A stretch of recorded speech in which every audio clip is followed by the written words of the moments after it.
yours. At Harold One, I'm Ted Jervis, and this is ZNS.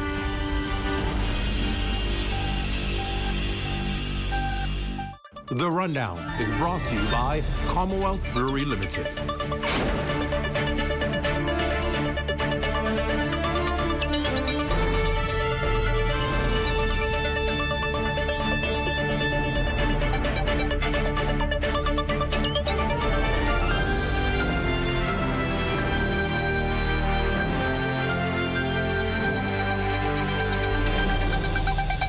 Good evening, everyone, and welcome to the show. It's great to have you with us for another dime. Well, details of the much-anticipated 2025-2026 budget reveal good news for workers just in time for Labor Day. Now, among the announcements, Minister of Finance, Prime Minister the Honorable Philip Davis delivered when he led off this morning's debate in the House of Assembly were, of course, what people like to hear: pay raises for the public servants. Fern Carey tells us more tonight. As he led off debate on the 2025-2026 fiscal budget, Prime Minister and Minister of Finance, the Honorable Philip Davis, noted that revenues are up, expenditure is under control, the deficit has dramatically decreased, and the economy is growing. He stressed that this was achieved through fiscal discipline, strong financial management, and an aggressive reform agenda. Prime Minister Davis also explained the difference between a balanced budget and a budget surplus. This, given ongoing commentary related to his announcement that the country has a balanced budget and a projected budget surplus of $75 million for the first time since independence in 1973. A balanced budget occurs when revenue matches expenditure, not when revenue is close but still less than expenditure. That's a balanced budget. These policy measures are designed to empower Bahamians, expand opportunities countrywide, and strengthen the national budget. Middle management, public servants will see increases in their salaries at the end of this month.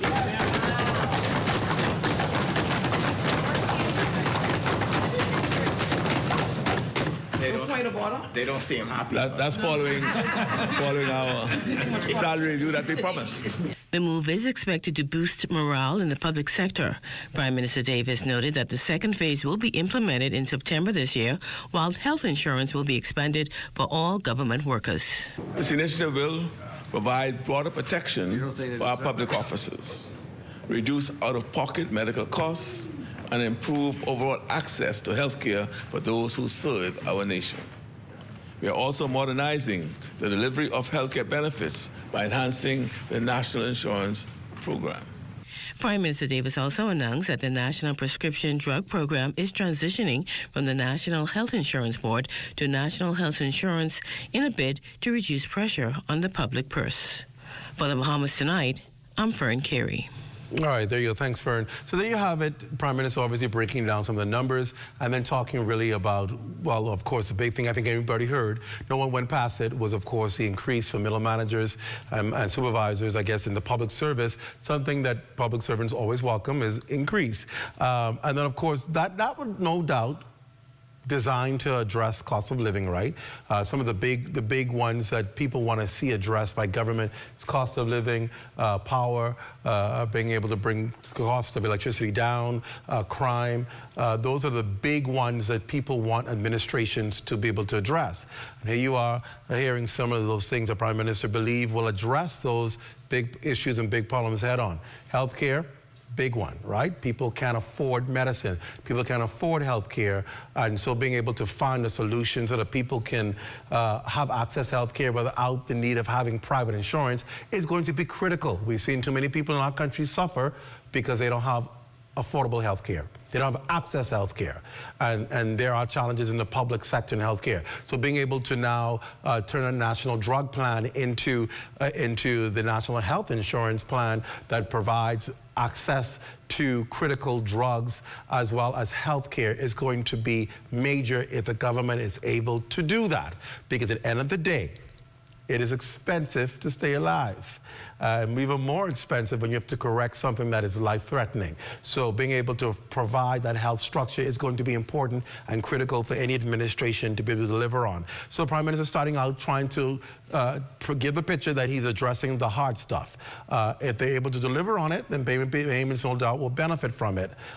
If you're not able to deliver on it, then it becomes a whole different issue all by itself. Well, another story we've been talking about in the media tonight, the upcoming Labor Day parade may be headed for a political showdown as the government plans to launch its political campaign during the upcoming festivities, drawing backlash from several corners. In the House of Assembly today, it was the opposition's turn to take the PLP to task over the issue.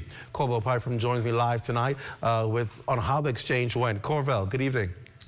Hi there, Clint, and I'm sure you'll agree this is starting to feel like deja vu, as once again, the governing PLP is forced to defend its decision to launch its election campaign at this year's Randall Fox Labor Day festivities. Today, the government trading barbs with the opposition over the issue during debate on the 2025 budget. F&M MPs Dr. Hubert Minnis and Shannon Dawn Cartwright both accusing the PLP of politicizing Labor Day, something both parties say they agreed they wouldn't do. But the agreement was that we would respect the Randall Fox wishes, which was the Labor Day march is for the people, and we must respect that and do not come in any political paraphernalia. But people are offended, and labor leaders, and people are offended that the Progressive Liberal Party has talked about a campaign launch that's attached to the Labor Day festivities. But to let the public know that the Free National Movement will be there in our national colors to support the laborers of this country. However, Foreign Affairs Minister Fred Mitchell sees this as much ado about nothing. He bristles at the notion that some, including trade unionists and political organizations, are threatening to boycott the parade. There's a propensity always for fault finding, no matter how good an effort is. So you ask yourself, Madam Speaker, how you can boycott your own march? Mr. Mitchell defending the PLP's planned campaign rollout to take place this Labor Day, echoing what the Prime Minister said on Tuesday. All political parties, in fact, all political parties participated on Labor Day marches. Meanwhile, the Free National Movement, according to its deputy leader, will be represented at Friday's march. We are not going to make it political as the Progressive Liberal Party intends to, but we will honor the wishes of the Fox family and support the laborers, the workers of this country, Madam Speaker. And with that, Clint, we at least have an answer to your question from last night, whether other political parties would be participating in Friday's march. It turns out, well, we know the Progressive Liberal Party will be there, and now we know, so will the F&M. Clint? Corvell, just before you go, I know we've been talking about this ever since last night. What about, the coalition now has a member in the House. Do we know what they're going to do? I think people said there may have been some talk from their leader, Lincoln Bain, that they won't. Have we got anything concrete on that? No confirmation, but there is a social media posting from the Coalition of Independents stating that it will not take part in Friday's parade. What about Obi Ferguson? I know we did hear Prime Minister appeal to him to show up. Do we know whether he's changed his mind, or has it still been the same position at this point? Well, we still haven't heard anything from Mr. Ferguson either as to whether he and his affiliate organizations will take part in Friday's parade. We do know, though, that we saw Belinda Wilson on the rundown last night, and she and her crew, they intend to be there in full force. All right, thank you, Corvell Pyfrom. Somehow I see you're going to be doing a part 3 on this tomorrow. Thanks a lot there. And of course, folks, we've been talking about this march for a while, right? And I keep saying that we cannot lose sight of the cause. Right? The cause is about workers. It's about celebrating where we've come as a nation for workers in this country, and it has to be always about workers. Has to always be about workers, has to always be about celebrating. That's why I didn't understand why TUC would boycott, like the minister said. Why would you boycott your own parade? It's your parade. It's to celebrate and honor workers in the country. You should be there. As to the debate about the PLP launching its campaign I wonder how much of a launch can it be? It's a parade for workers. The only thing it could be is a gathering of PLPs to march together as they do at the back of the line with other political affiliates. I don't know if it could be a launch. I don't know if they're going to be carrying around paraphernalia saying their theme. I would think when you talk about a launch of a party's campaign. The campaign slogan is there, the theme is there, paraphernalia about the campaign is there. I don't think that's going to happen. I can't imagine why they would think that would be the place for that to happen. I don't think it's going to happen. I think what you're going to see is the party march, and what you may see them in is their party shirts. And they may have Labor Day themes on it, but I can't see it being a campaign launch. I think the term probably got mixed up somehow, somewhere, because it wouldn't make sense. I think it's going to be their first outward show of support heading into an election campaign. Perhaps maybe that's what they're intending to do. And fine, that should each their own. But at the end of the day, it's a parade for the workers. I think it ought to remain that. I think it ought to continue to be that. I think workers and unions who represent workers ought to be on full display and in support of workers in this country. And failure to be a part of it will only be detriment to you and your unions. I think it's a perfect time to be out there. The media is out there. You have all of them out there to talk about your issues, your concerns. It's a perfect platform to voice your concerns about labor in the country, and to miss that opportunity, I think just doesn't make any sense. But we'll see, to each their own, and we'll see what happens. It's a story that's generated a lot of attention today. A member of parliament told a local daily that the governing Progressive Liberal Party's backbenchers are not getting a fair play in accessing resources and funding that could be benefiting their communities pretty much. And he contends that cabinet ministers are using public resources for political gain, according to a daily source. Well, Felicity Darville got this reaction from several members of parliament tonight. Member of Parliament for Southern Shores Leroy Major said that backbenchers are struggling to get government support for basic constituency needs, while cabinet ministers enjoy disproportionate influence. He said MP for Pinewood, Miles LaRota, for example, will benefit from a $20 million budget allocation to alleviate flooding in his constituency, while Southern Shores also needs it. Minister LaRota responded. And I do believe that the MPs on this side make decisions in the betterment of their communities. There's no evidence, as far as I am aware of just personal gain. And if it means lobbying, as I was singled out, I make no apologies about lobbying for road and flooding remediations in Pinewood. That was something that I campaigned on. Well, ZNS News spoke with other backbenchers as they headed into the House of Assembly today. MP Bacchus Roll said South Beach isn't being left out. It rained for the past 2 days, but there has been no flooding. So we saw that the drainage that the engineering that we would have put in place there on East Street South, new drainage that we would have seen in various areas in South Beach, Palm Avenue, Silver Pines Close, etc. That's been very successful for us. West End and Bimini MP Kingsley Smith said he's happy with the government's support for his constituency. There's a brand new airport that is building in South Bimini. The roads in South Bimini are being repaved. The opening of the 8 Mile Rock Government Complex, the Obadiah Wishcombe Complex. The Holmes Rock Primary School, Junior School, is about to be completed. There are also plans for the rebuilding of the West End Police Station. A Pine Forest Park that was dilapidated for some 20 years is being completed. MP Jamal Strawn said they're taking care of Nassau Village. Government is inclusive. The resources are being shared. Nassau Village is a major recipient of them all. Is there more work to be done? Yeah, of course, there will always be. But that is just because of legacy issues that we have had to fight. Well, MP Major said that he made the comments to the reporter in good faith, intending to contribute honestly to the national discourse. Felicity Darville for the Bahamas Tonight.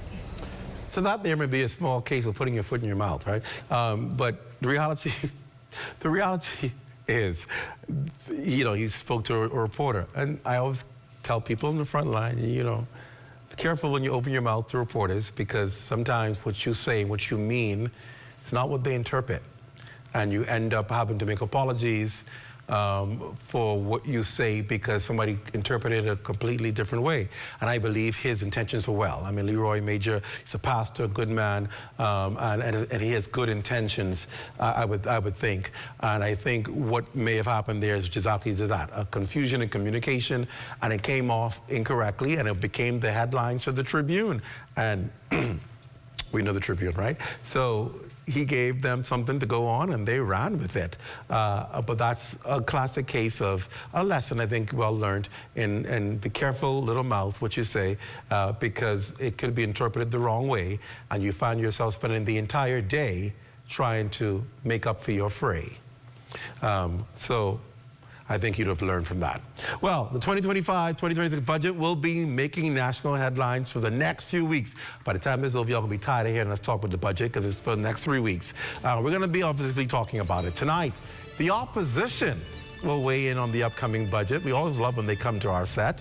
And this after a heated afternoon session in the House of Assembly today, the Member of Parliament turned singer for St. Anne's will join me tonight with reaction. I got a question for him anyway. You know, he likes to talk about ZNS. I can talk to him tonight. Then I'm sure you've seen all of the crabs on the streets for sale. No, we're not talking about the PLP. We're talking about real crabs. For Bahamians, that signals Father's Day is near. If y'all try cooking crab and rice rather than taking care of your fathers, shame on you. But if you didn't know, there's a National Father's Day Committee and 2 of its representatives. They're here to announce some of the activities on schedule and shed more light on the important role men play in the families and the society in general.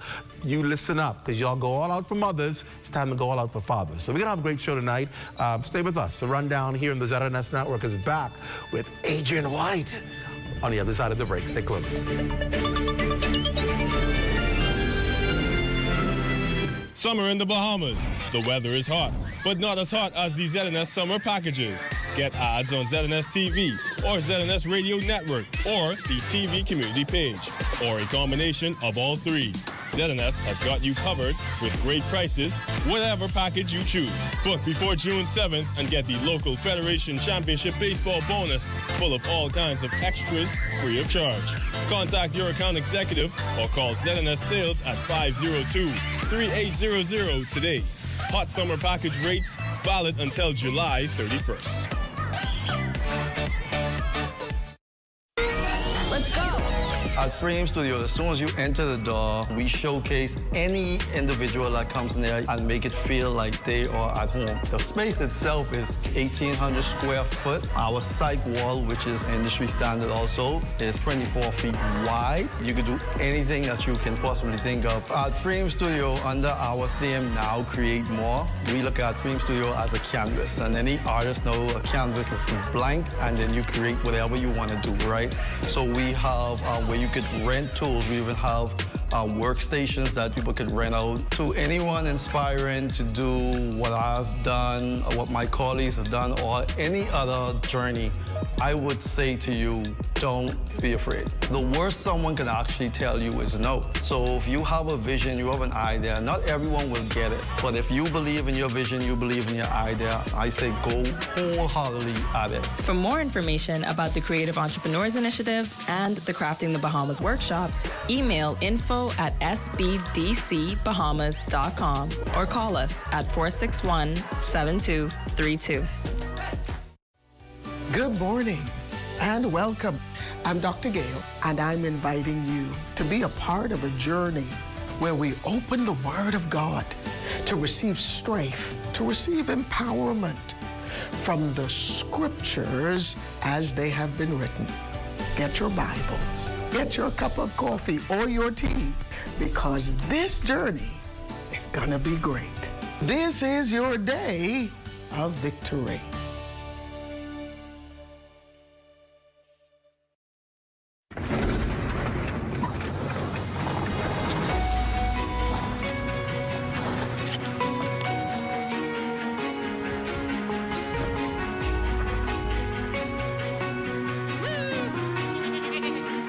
Don't miss Regatta Time at the 56th Annual Long Island Regatta in Salt Pond, beginning June 4th at 4 p.m. right here on the ZNS Network.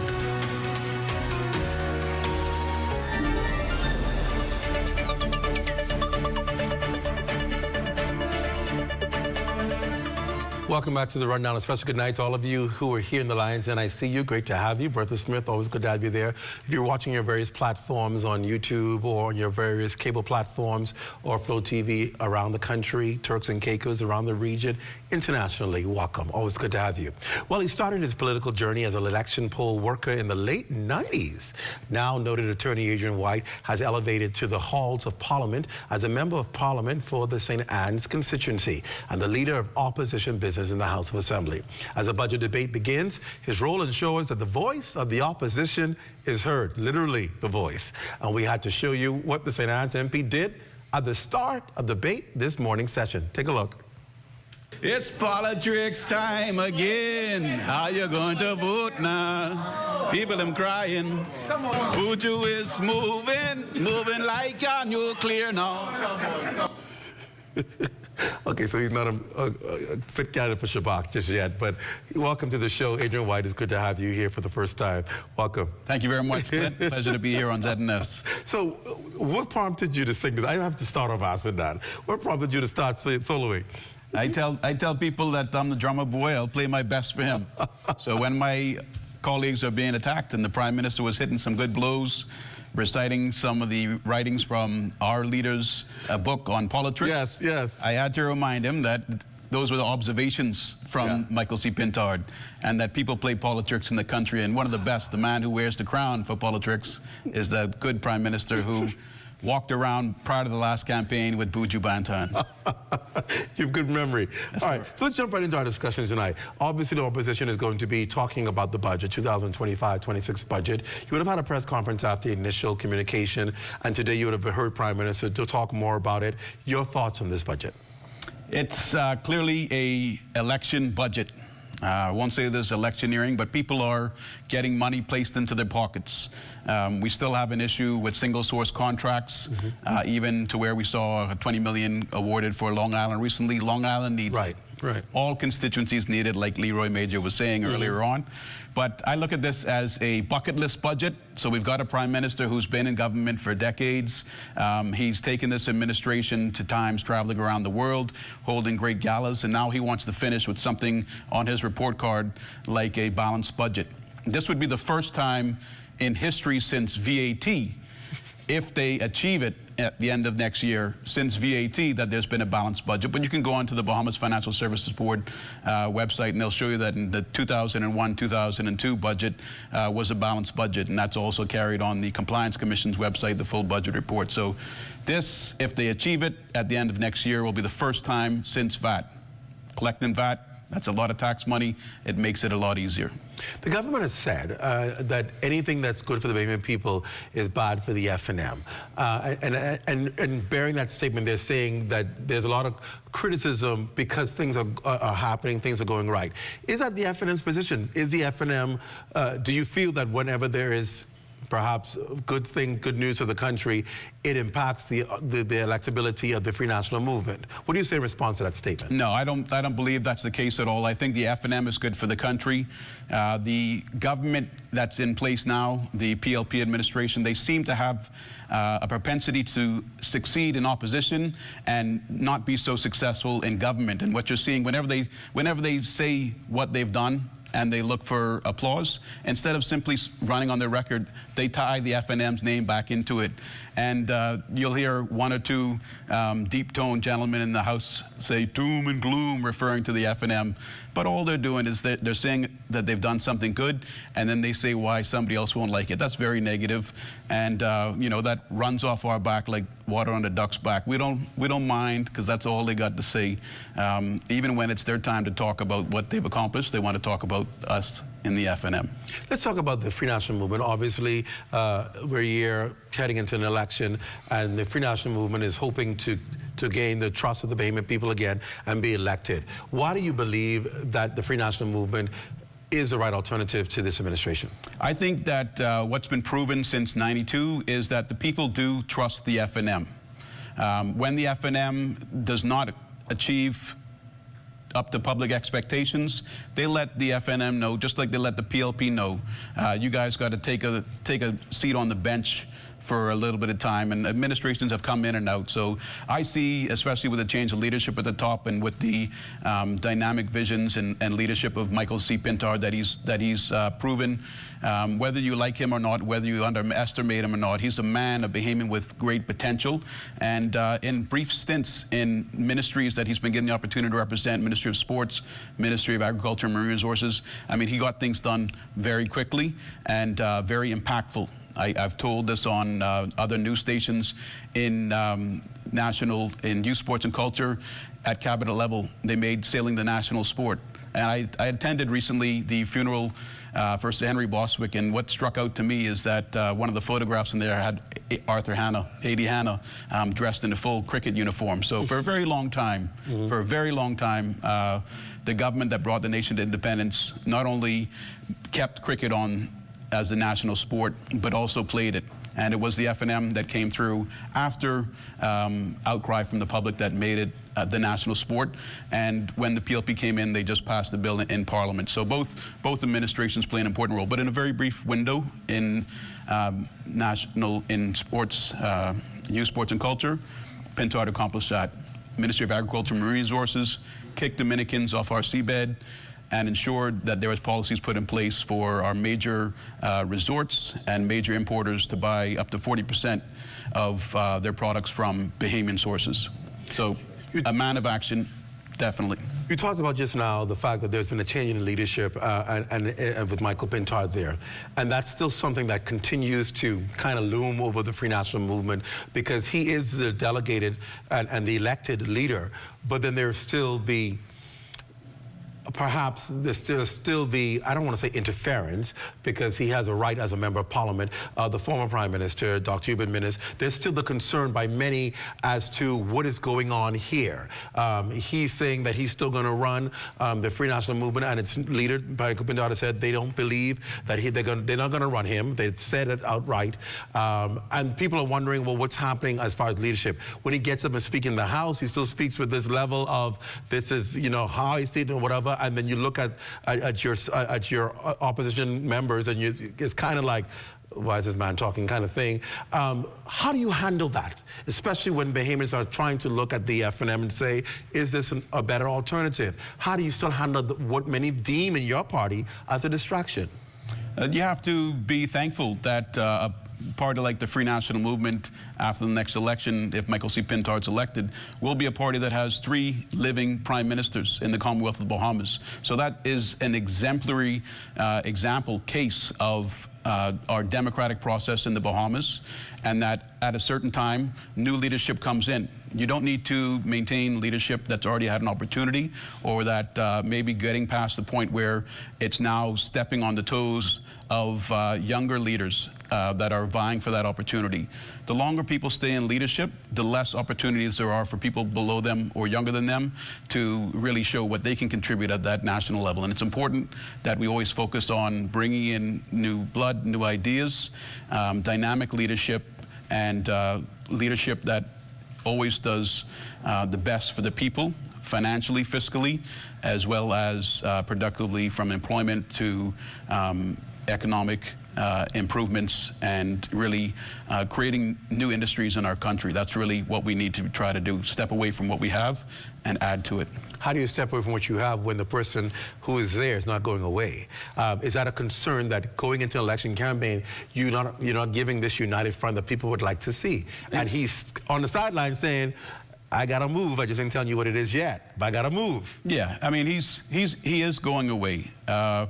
He doesn't appear to be going away. Yeah, well, a man like that doesn't need to change his appearance just to convince other persons. So you have to come to a point in your own life, in your own assessment of a situation, where you've reviewed something sufficiently enough and now made a determination for yourself. We shouldn't go around chasing the appearances of other men. We should go around chasing the direction and the appearance of our nation.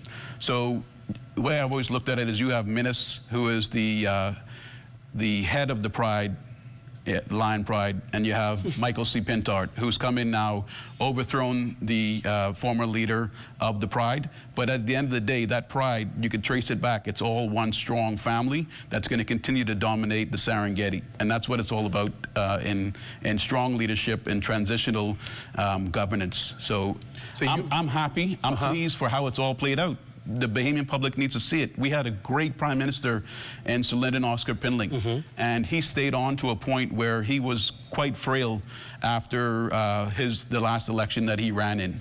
And there really should have been an opportunity for him to be praised and loved by all persons, not just by the devoted PLP, but in his lifetime. He should have really received more flowers, I think, from all Bahamians in his lifetime. But you can't do that where you're continuing to be in a competitive environment. That's the thing about competition. As much as you like someone on the other side, that's my point. It's still competition. Yeah, that's my point, because if you're saying that, I would say the same thing about former Prime Minister Minnis. If he's off the scene now, you're moving him off the scene to give him his flowers and to honor him, that's what should happen. But it doesn't appear that he wants to be put off the scene. He believes he's still relevant. He believes he still wants to run. And the question I really wanted to ask is, do you believe the FNM can win an election campaign and win government with this still lurking? Yeah, because for the FNM base, for the supporters, the majority of Bahamians in the country that didn't come out to vote in the last election, they see that the leadership has changed. And while some people think Minnis is telling us that he wants to remain, the reality is all that he said in the House of Assembly last time was that he's going to remain as the representative for Killarney. Not that he was going to stay on after an election. So no one from the press has ever asked him that question. And I thought about it. I said, I wonder if people understand that he's saying, I will continue to represent people in Killarney, and perhaps mean until the time when I'm no longer able to represent them. Or is he saying, I'm going to be a fighter and fight till the end and run again? And I think that's intentional. All he said is that he's going to remain as the representative for Killarney. And you know what the exciting thing about politics, more exciting than the NBA Finals? For me, it's more exciting than John Canoe, considering the dominance of the Saxons lately. But what's most exciting... How about them Saxons, man? What's most exciting... Don't get me off track. Politics is the most exciting competition in the country. And we have our sides. We have our passions, we have our loves, and we have the players, and we have the individuals that we hate on both sides. But it's not outside of politics. It's just a level of competition. And you always have to try to sharpen your saw sometimes on the edge of another individual. And in time, nobody remains in politics forever. Right. And what's important is that the public already sees there's Minnis, there's Ingram, there's Minnis, there's Michael C. Pintard. They can already see Michael C. Pintard as the next Prime Minister of the country. Whether he is or not, they can see it. And they're not worked up over that possibility. And then you can even start to see people like Shannon Dawn Cartwright in the party and others. But there'll be stints, there'll be other administrations of PLPs and PLP administrations. And what's interesting is after the Prime Minister gave his contribution today in the House, when the House was packed with all the soldiers on the PLP side, he didn't come back for the afternoon. Fred Mitchell came back in the House.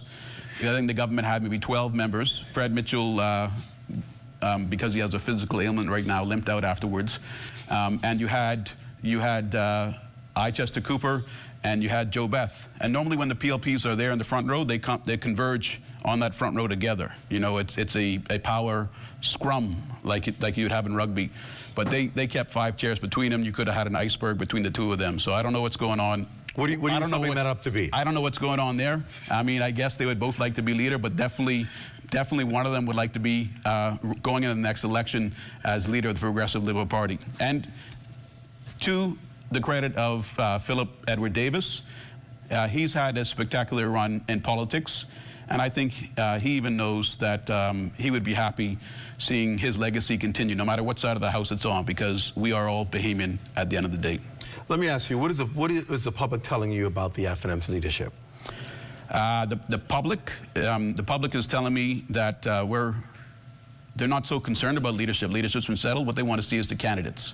So they want to know who the candidates are. They want more. They want more. They want more.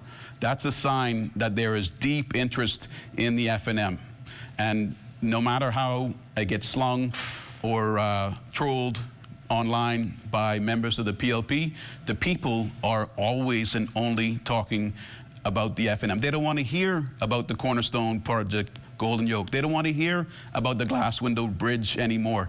They don't want, now that it's opening their eyes to it, they don't want to know that they're paying $500 million more in VAT, roughly $1,250 per person, not even per household, than they did under the FNM. In the past 3 years, because 10% VAT has been applied on everything, that's a much larger net. They're not catching a few of the fish. They're taking the whole school. They're taking the whole school of money. People are going to be annoyed when they realize that the PLP has come to where it's at because they've taken more from the Bahamian people by way of VAT. And VAT, as I said today in the House of Assembly, is a PLP legacy. All right, we're going to take a break. When we come back, we have some more questions for the man who is responsible for opposition business and the MP for St. Anne's. We're going to take on some controversial questions that he's had to answer because of some things he said. We'll talk about it right after the break. Stay close. Hey, what's up, Mario? Hey, Dale, what's going on?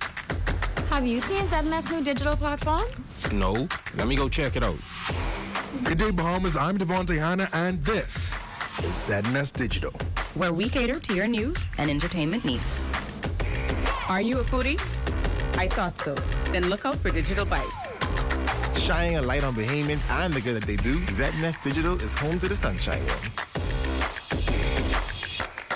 Keeping up with the latest trends, our original content will keep you entertained. Yeah, that's cool. But have you seen the new website? No, I didn't see it. Let me go look. We're still your most trusted source for news and information.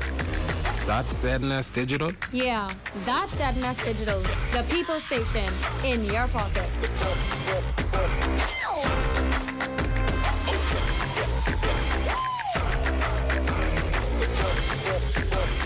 The internet isn't just for surfing. There's a sea of shoppers buying online, and you can connect with them on Tingsy.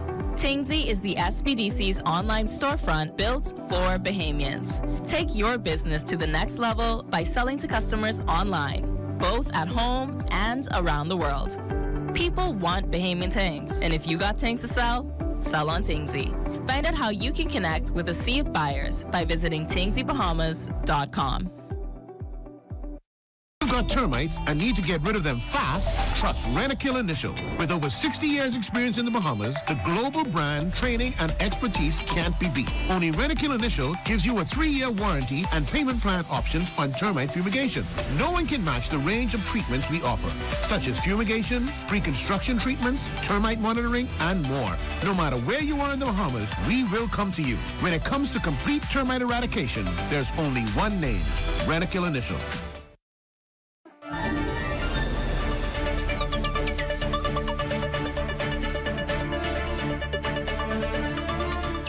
Welcome back to the Rundown. My guest tonight is Opposition Member of Parliament of St. Anne's, Adrian White, having a discussion really on politics, the budget, and we were talking about the upcoming elections and candidates. I want to go back there because obviously there's this anxiousness to, like you said, to hear who are the candidates, because people want to know, okay, do I have a viable option, or do I stay where I'm at, or is there going to be some good? That puts a lot of pressure on the Free National Movement to put out very, very good candidates in order to attract the voting public. Is that what's taking so long, to make sure you at least try to get it right? You definitely want to get it right. There's going to be a lot of scrutiny after the candidates are selected, and the game of politics is being played by the government right now. So what they're really waiting to do is see who the FNM will bring out, show your hand, so to speak, without showing theirs. Last week, the PLP chairman was in the paper saying that all candidates have to go through the reapplication process. So they're finally now recognizing, and the public is getting a bit of information that they, in fact, are in the same position the FNM is in, except one man in the PLP knows when that bell's going to ring. Right. And that's when you know it's game time. It's time to campaign. It's time to get out there. Time to sell your policies and your platforms to the Bahamian people. And you don't have to know exactly who you're going to have as your candidate too early in advance if you just go based on history. I know that the public deserves to know early on, especially the F&M supporters. They deserve to know early on because they really want to get back into this thing again. Right. They've seen what's happened with this administration. But last election, the bell was rung early. There was 4 members in the House of Assembly for the opposition, Glennis Chester, Philip, and I think one of the gentlemen from South Andros, I would call him. Pricewell Forbes. Yeah. So, our good chairman. Yeah. And for some reason, even though they only had 4, they took one of those persons away. Who the rest of the people were? The only ones that were recognizable were individuals that had run before, like Obi Wilchcombe and Michael Darville. Right. But you had persons like Pia Glover-Roll or Jomo Campbell or Miles LaRoda, Jo Beth Colby Davis, Leroy Major, even Kirk Cornish. Who are these people? Where did they come from? Did you know them before the last election? No. Did you even care to know them before they won their seat? No. So you're hoping that same kind of scenario plays out again? I'm not hoping it plays out, but I know that at the end of the day, when a country is motivated to move a government out of power, they'll go with leadership structure and a strong selection of candidates. Do you believe the country is at that point where it was when it was led by Dr. Minnis, coming out of COVID? Do you believe the country is at that point again? Because, you know, as journalists, the stats don't show that for us, and the people's, the temperance when you go out there is not showing that. Of course, you have the various supporters of various parties who believe their party should be best, but the general public is not where they were when Dr. Minnis was Prime Minister, and people figured they got to go. And really, it was a free pass for the PLP then because anybody got in because people wanted to change governments. Do you believe the country is there again at this point? I think the country is there, not where Minnis was, but where Christie left in his first term and definitely in his second term. You had members from Christie's cabinet that weren't seen not to be suitable to be run again because of the political issues that they found themselves in. And unfortunately for Philip Brave Davis and his administration, the PLP has found themselves getting caught up in the same issues that they've had before that have got them that have got them voted out before. Like what? Well, you have a $183 million single source contract for repaving in West Grand Bahama, but you have $9 million allocated for all of the other projects, including the Family Islands. You have a... But hold on now. What you're pointing out to me is not a form of corruption or anything illegal, because if it was, I would think the Free National Movement would have been the first to take action regarding it. So I want to know, what are you saying as far as factually that these are instances that people and voters should say, we are voting you out because this was done and it was not done correctly? Yeah, so the $183 million contract single sourced. If you and I both bid on it, you put in a bid for $183 million, I put in a bid for $150. Don't you think the public would be annoyed that they awarded the contract that's going to cost them $33 million more by giving it to you and not giving it to me? The public doesn't even have that opportunity to be annoyed because they weren't even given the privilege of having more than government, from what we understood, said that it's been put on hold. Question is, do you believe it's going to go through?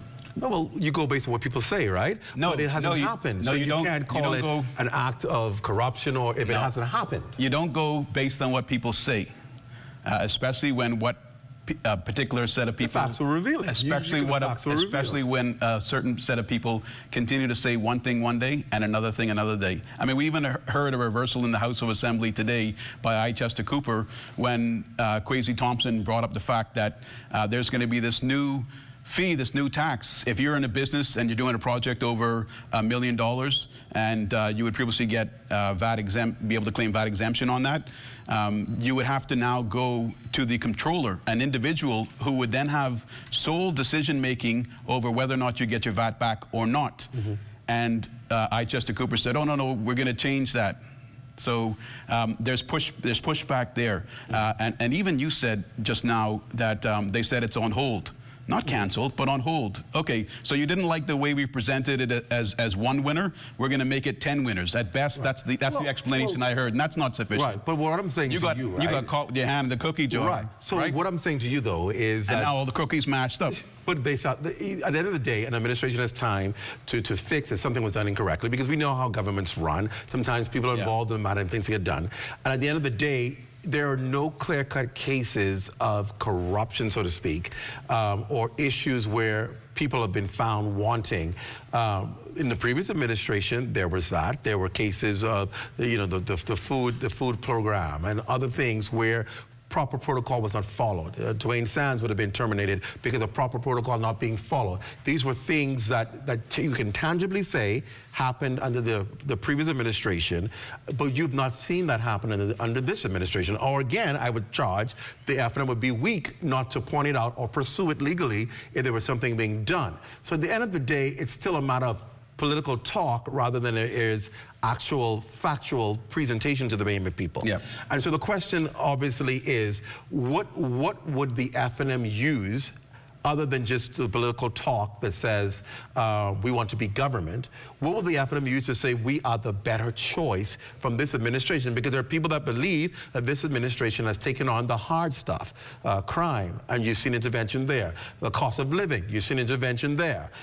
You've seen intervention with the reduction in electricity. You've seen an introduction of alternative forms of electricity and solar.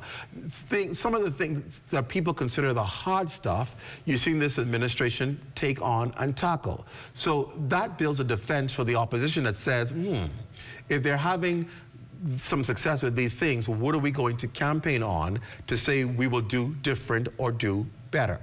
And I asked you that, what will be the FNM's platform and campaign other than just a rhetoric talk of politics? Yeah, well, before I answer that, the first comments you were making were the FNM held Dwayne Sands accountable. The FNM held this person accountable. Who was this person? I don't know. They didn't hold full people accountable. They didn't hold the full people accountable. The PLP never holds people accountable. And trust me, what the public has seen with this PLP administration, they know that they've been caught 3, 4, 5, 6 times. FTX, they've got a Southern District of New York court case hanging out there with who is the high-ranking politician that apparently was named by one of the police officers. They've got the lease of the seabed by someone who wasn't seen to be fit to be on the candidates list again, maybe interested in coming back on the candidates list this time around. But what the FNM would do differently is it would continue to hold itself accountable. And what I believe that the public cannot bear is to give the PLP another chance, because if you have already given them a golden ticket to prove what they can do, and they've shown you what they're really up to give them another term right after the current one that they're in is going to be literally giving them a blank check to destroy this country, in my opinion. But there are people who believe that they're benefited by the programs and plans. There are people think of the thousands of people who've gotten jobs because of all of the investments, Grand Bahama particularly.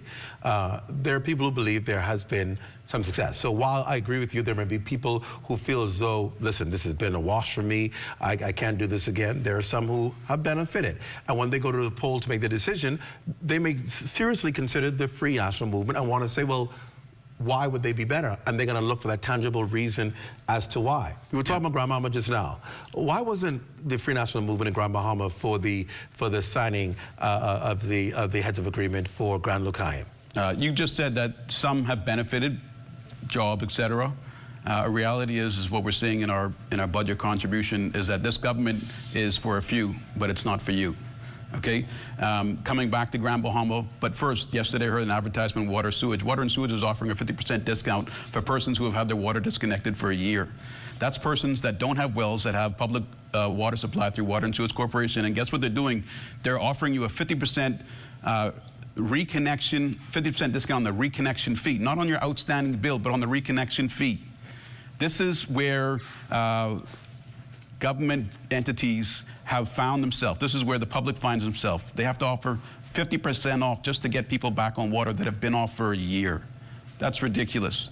But why the FNM wasn't in Grand Bahama, we had an event going on here in Nassau, and what's happening with the project in Grand Bahama. We wanted to come off. We want to see the details. You got two men, one is the Prime Minister and one is a hopeful in I. Chester Cooper. One can say something, the other one can't back it up and say the other thing. Something very simple, something as exciting as that signing party was, something as exciting as that should be shared amongst all Bahamians. What was the function that you were to? There was so significant that you didn't attend that?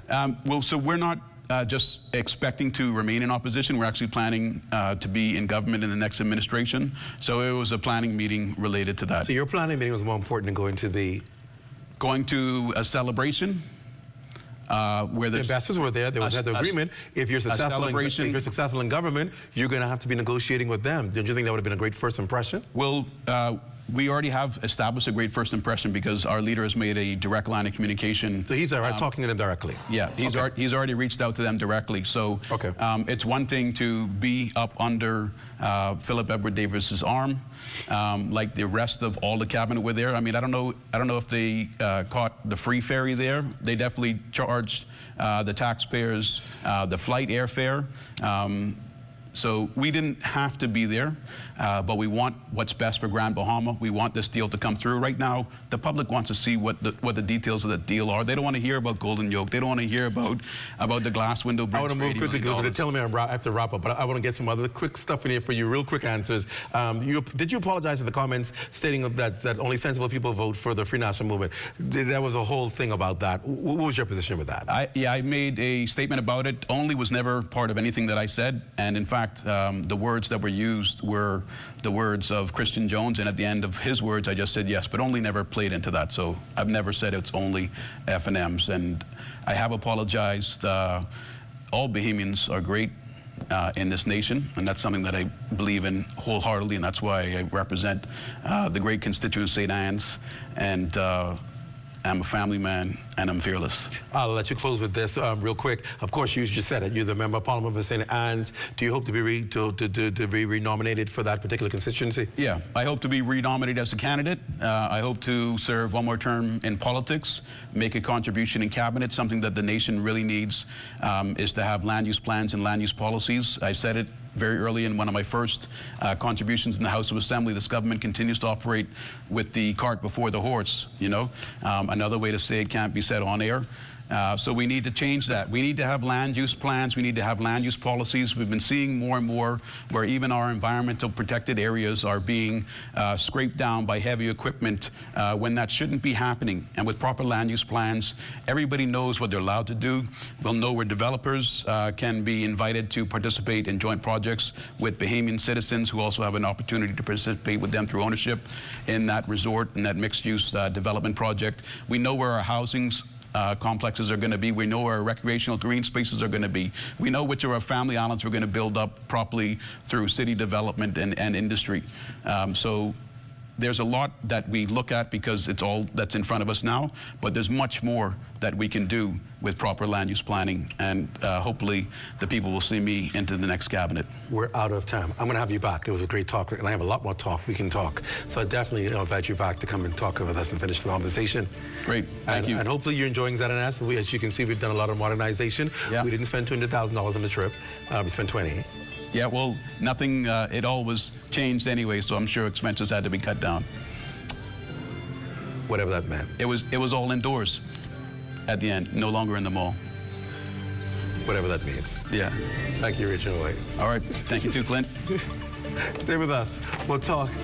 I'm confused. We'll talk to you Father's Day up next. Stay close.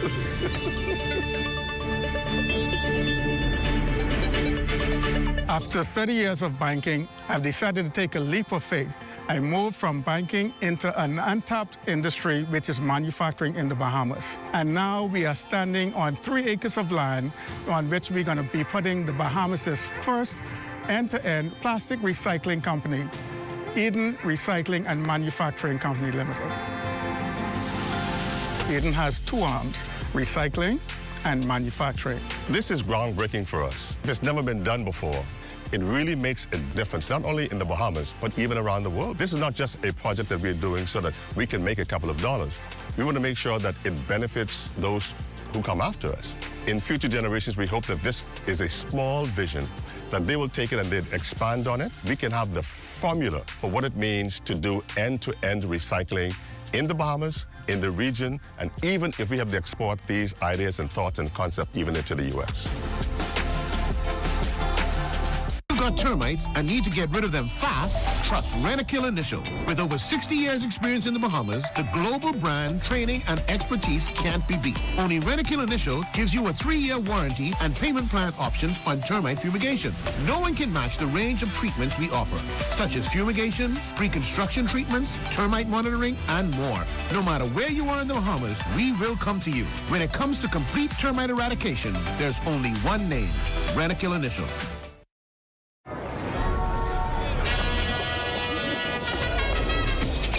Just what is it that you want to do? And we want to have a good time. We want to be free to do what we want to do.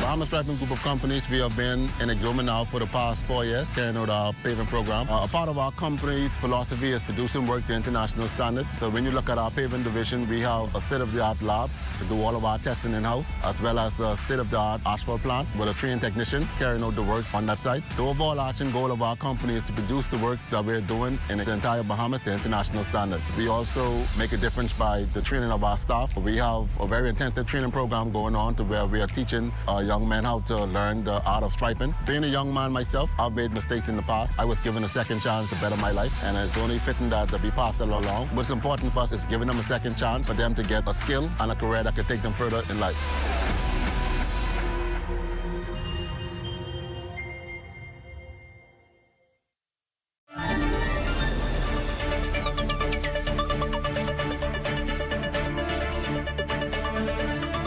Finally tonight, in about 2 weeks, the country will honor the influence of fathers across the country. Father's Day also celebrates fatherhood and paternal bonds. The International Men's Day Bahamas Committee has organized several events focusing on Father's Day and underscore why more Bahamians should be educated on the crucial role of men in society. Committee President Pastor Henry Higgins and Vice President David Williams are here to talk all things men. Gentlemen, welcome to the Rundown. It's good to have both of you with us. Thank you very much. Thank you for having us. Let's start, first of all, obviously, do we give enough focus on fathers and men who are playing critical roles today? I think that is one of the major issues in our country. I think we put so much on the women, we put the men on the side. And so the whole concept of the International Men's Day Bahamas Committee is to bring about the issues that face men in our nation daily.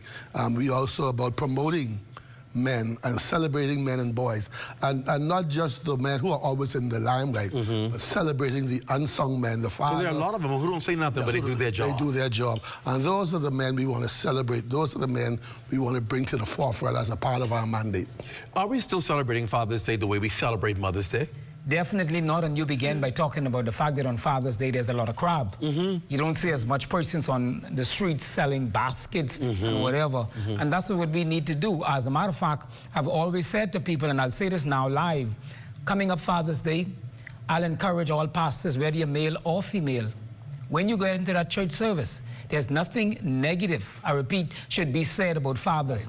Right. My personal incorporated ministry is called Uplifting Men. Wow. That's what I believe, that's what I'm all about. And so I want to encourage publicly, and I'm going to say this live, if you go to church service, Father's Day coming up, and any pastor, preacher, deacon, whatever it is, have something negative to say about fathers, I am encouraging them to get up, walk outside of church and leave that service. Right. We're there to celebrate fathers, and there are many good fathers in this country today.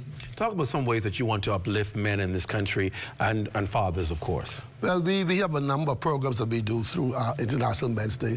As a matter of fact, coming up this week on Friday evening, we're going to have a gospel concert, which is our pre-Father's Day concert, and we're going to be celebrating the number of unsung men during that concert. Where?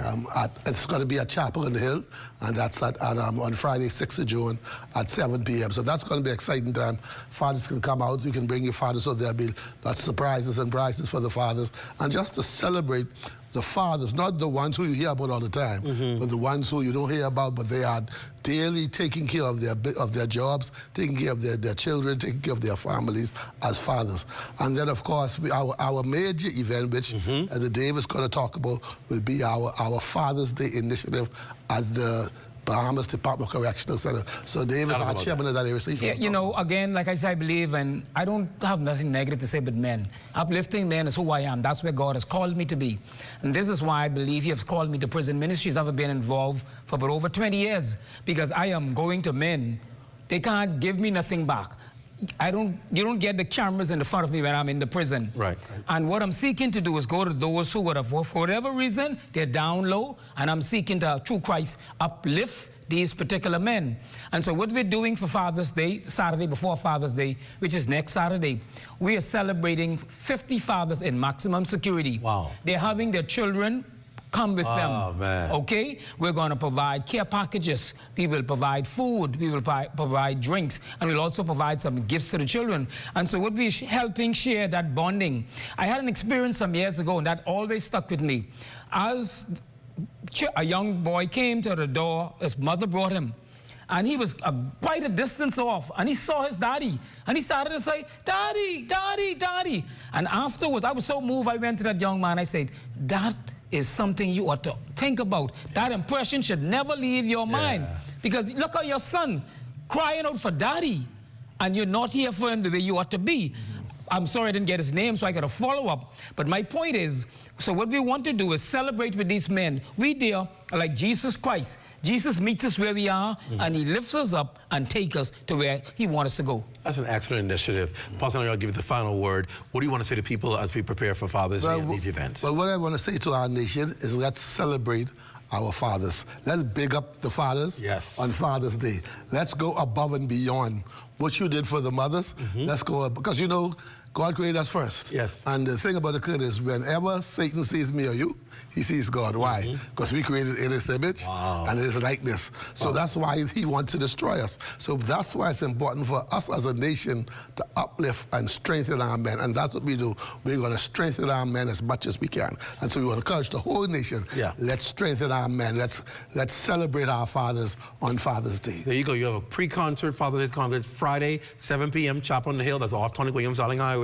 You go up in the Hill Pass, original parties, for those of you who need to know. Come out, support that event. And then, of course, the prison, your fellowship is going to be there celebrating fathers, men in maximum security. What an amazing opportunity. Thank you, gentlemen, for talking. And we believe that we can do more with our fathers if we just encourage them. Thank you so much. Thank you so much. Thank you. We appreciate it. That does it for the rundown. Be sure to stay locked to the ZNS Network for the Bahamas tonight at 11. It's the final newscast in the country with the latest news and information with Royson Jones. He's already in the house getting ready. For all of us here at ZNS, I'm Clint Watson. Thanks so much for joining us. Remember, tomorrow's Rundown on Leadership with Ahmad Rashad, and then we're off on a long weekend. We'll be right back here with a Rundown on Tuesday. Have a safe weekend, everybody. Good night.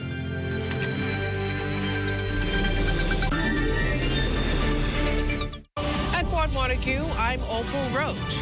This is ZNS.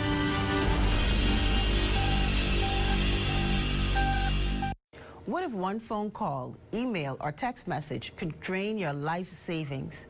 Would you know how to spot a scam before it's too late? This is Money Traps, Inside Financial Scams in the Bahamas. Today we go behind the scenes to expose the scams, unpack the threats, and help you protect your wallet. Keep watching. A brand new episode of You and Your Money starts now. You and Your Money is brought to you by the National Insurance Board, the Securities Commission.